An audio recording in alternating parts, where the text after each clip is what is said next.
ये केवल इसे चुनावी झुंझुना बनाना चाहते हैं। 1950 से लेकर के मैंने 2023 तक के आंकड़े आपको दे दिए। भी SC ST OBC माइनॉरिटीज के लोग जो हैं विद्यालय नहीं पहुंच पा रहे हैं, शिक्षा नहीं पहुंच पा रही है। नए संसद भवन में जो महिला आरक्षण बिल है जिसकी चर्चा लगातार की जा रही है, वहाँ मंथन चल रहा है कि महिला आरक्षण बिल को किस तरह पास करना है, जिसको लेकर आज हमारे साथ डॉक्टर राकेश प्रजापति जी मौजूद हैं। इनसे बातचीत करेंगे। महिला आरक्षण बिल पर आपकी और आपकी पार्टी की क्या मानसिकता है, क्या रोल है? देखिए, हमारी पार्टी की तरफ से राज्यसभा में माननीय प्रोफेसर रामगोपाल यादव जी हैं और लोकसभा में माननीय डिम्पल यादव जी ने, जो हमारी सांसद है और माननीय मुख्यमंत्री, पूर्व मुख्यमंत्री अखिलेश यादव जी की पत्नी हैं, उन्होंने आज पक्ष रखते हुए समाजवादी पार्टी की तरफ से कहा है कि वह महिला जो आरक्षण बिल लेकर के आ रहे हैं उसका पूर्ण समर्थन करते हैं।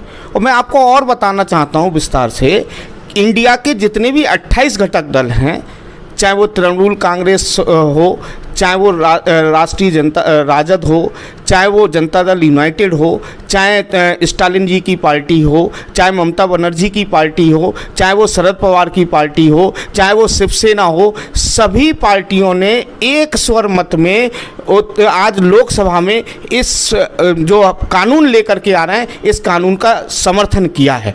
लेकिन इसको सही मंशा से और सही मानसिकता के साथ और सही जो प्रस्ताव बनाया जा रहा है उस पर कसौटी के साथ खरा उतरने कर पास करने की ज़रूरत है। तो जैसे सही मानसिकता की जो आप बात कह रहे हैं, तो गलत मानसिकता क्या हो सकती है और सही मानसिकता क्या हो सकती है, क्या कहेंगे आप?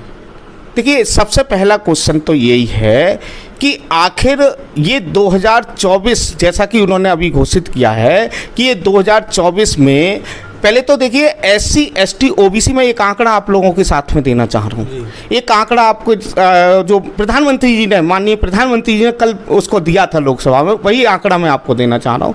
माननीय प्रधानमंत्री जी ने कहा था कि इस देश के अंदर अब तक जो हमारी 16वीं चल रही है, इस 17वीं चल रही है, 17वीं सदन में अब तक 7,500 सांसद बने हैं। उन 7,500 सांसदों में 660 महिलाएं बनी हैं, 660, यानी कि लगभग अब तक इस देश में 9% महिलाएं सांसद बनी हैं।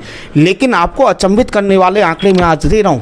इस देश की आज़ादी का इन 650 में मात्र 2%, यानी कि 15-16 महिलाएं आज तक SC ST OBC माइनॉरिटी यानी पिछड़ा, दलित, अल्पसंख्यक, आदिवासी की महिलाएं सांसद बनी हैं। तो सोचिए, जब ये 33% आरक्षण लेकर के आ रहे हैं, इस 33% आरक्षण में कौन बनेगा? SC ST OBC और माइनॉरिटी, आदिवासी, अल्पसंख्यक बिल्कुल नहीं बनेंगे, क्योंकि मैंने आंकड़ा दिया है। अब तक 660 में अगर ये वास्तव में लेकर के आना जाते हैं, तो आज सोनिया गांधी जी ने भी ये कहा, ममता बनर्जी की पार्टी ने भी यही कहा, माननीय हमारी डिम्पल यादव जी ने भी यही कहा, और जितनी भी पार्टियां, सभी पार्टियां, स्टालिन जी की पार्टी ने, कि अगर ये लाना चाहते हैं तो एक चल रहा है कि आरक्षण के अंदर आरक्षण होना चाहिए। मतलब 33% सीटें, मतलब इनका कहना है कि 180 लगभग हमारी महिला सांसद होंगी। उस 180 को 27% आरक्षण पिछड़ों को कर दिया जाए, 15% SC को कर दिया जाए और 7.5% आदिवासियों को कर दिया जाए। अच्छा, जैसे सामाजिक जो न्याय की दृष्टि है, इसको आप इस बिल को किस तरह से लेते हैं? यही देखिए, सामाजिक न्याय कहाँ होगा भाई? एक वो महिला जो अभी भी घर से नहीं निकल पा रही है, आज भी गांव के सर्वे कर लीजिए, आज भी SC ST OBC माइनॉरिटीज के लोग जो हैं विद्यालय नहीं पहुंच पा रहे हैं, शिक्षा नहीं पहुंच पा रही है। लेकिन अब तो समान न्याय, समान अधिकार की बात की जा रही है। देखिए, वो ठीक है, समान अधिकार, समान चीजें हैं,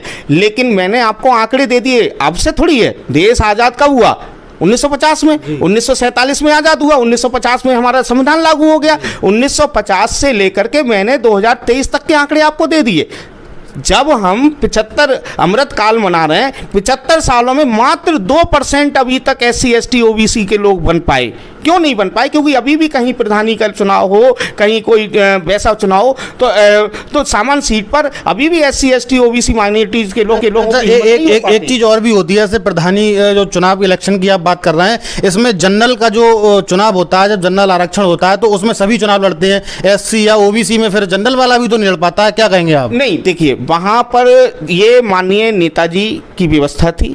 नेताजी ने ये देखा 1990 में जब मंडल कमीशन लागू हुआ, नेताजी ने जब ये देखा कि पहले OBC 1% 2% भी नहीं बन पाते थे, SC बिल्कुल नहीं बन पाते थे, तो उन्होंने पंचायत में आरक्षण की व्यवस्था लागू की। पंचायत में आरक्षण की व्यवस्था के बाद ये यादव, मौर्य, शाक्य, कुशवाहा, सैनी, प्रधान जी और जिला पंचायत सदस्य प्रमुख बनना शुरू हुए, वरना पहले की स्थिति सबको पता है।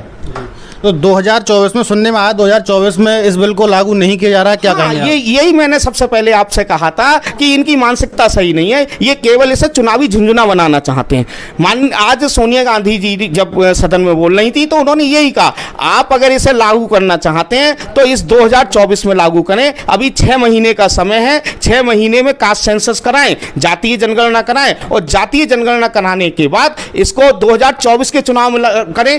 पूरी बात सुनिए, क्यों? क्योंकि इसमें क्या होगा, फिर वही होगा जो 2 करोड़ रोजगार के साथ हुआ, फिर वही होगा 15 लाख रुपए आने की बात हुई थी, फिर वही होगा स्मार्ट सिटी की बात हुई थी, फिर वही होगा हर साल यूनिवर्सिटी बन रही है, हर साल एम्स बन रहे हैं, हर तीसरे दिन IIM बन रहे हैं, फिर वही होगा। और माननीय गृह मंत्री ये कहते हैं हमारे देश के कि 15 लाख के क्वेश्चन पर जब उनसे प्रश्न किया गया था तो उन्होंने क्या कहा था, आपको भी संज्ञान होगा, उन्होंने कहा था ये सब चुनावी वादे होते हैं, किए जाते हैं। तो इनकी यही मानसिकता है, मुझे जहां तक लगता है, और सोनिया गांधी ने स्पष्ट किया है, बाकी सभी लोगों ने किया है कि अगर लागू करना है तो इसे 2024 में लागू कीजिए, वरना महिलाओं की भावनाओं के साथ खिलवाड़ मत कीजिए, वरना महिलाओं की आहत होगी। क्योंकि ये 2024 में महिलाओं का वोट लेना चाहते हैं, इसीलिए ये कर रहे हैं। लागू करना है तो 2024 में लागू करें। ये पहला ऐसा कानून होगा जिसमें लगभग सभी विपक्षी पार्टियां सपोर्ट कर रही हैं इनका, जी कहेंगे आप? ये आपको मैं बताना चाहता हूं, ये अभी की लड़ाई नहीं है। बीजेपी केवल श्रेय लेना चाहती है, बाकी कुछ नहीं है। ये केवल फीता काटने का काम करते हैं और कुछ नहीं करते हैं।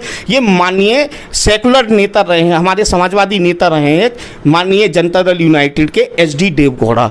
इस देश के अंदर 1996 में पहली बार SD देवगौड़ा इसको लेकर के आए थे, पहली बार SD देवगौड़ा। और SD देवगौड़ा के साथ 2-3 महिलाएं थीं। एक पश्चिम बंगाल की नेता हैं, मैं नाम उनका भूल रहा हूँ महिला का, उन्होंने बहुत प्रयास किया था। उसके बाद SD देवगौड़ा के नेतृत्व में 1996 में वो राज्यसभा में पास हो गया, लेकिन लोकसभा में फेल, पूरा पास नहीं हो पाया। नहीं, लोकसभा में पास हो गया लेकिन राज्यसभा में पूरा उनको गठबंधन नहीं था, पूरा नहीं, बहुमत नहीं था, इसलिए पास नहीं हो पाया। तो ये SD देवगौड़ा ने प्रयास किया, उसके बाद माननीय मनमोहन सिंह जी ने प्रयास किया, माननीय अटल बिहारी वाजपेयी जी ने प्रयास किया। और इसीलिए सब पार्टी, देखिए महिलाएं को सम्मान सब देना चाहते हैं, लेकिन SC ST OBC माइनॉरिटीज की महिलाओं को भी बराबर सम्मान तभी मिलेगा जब आरक्षण के अंदर आरक्षण होगा। अभी आपने महिला आरक्षण बिल को लेकर डॉक्टर राकेश प्रजापति की बातों को सुना, जाना कि महिला आरक्षण बिल के अंदर क्या है। कैमरा पर्सन रंजीत के साथ नीलांश राठौर, न्यूज़ 9 नेटवर्क, बिसौली से।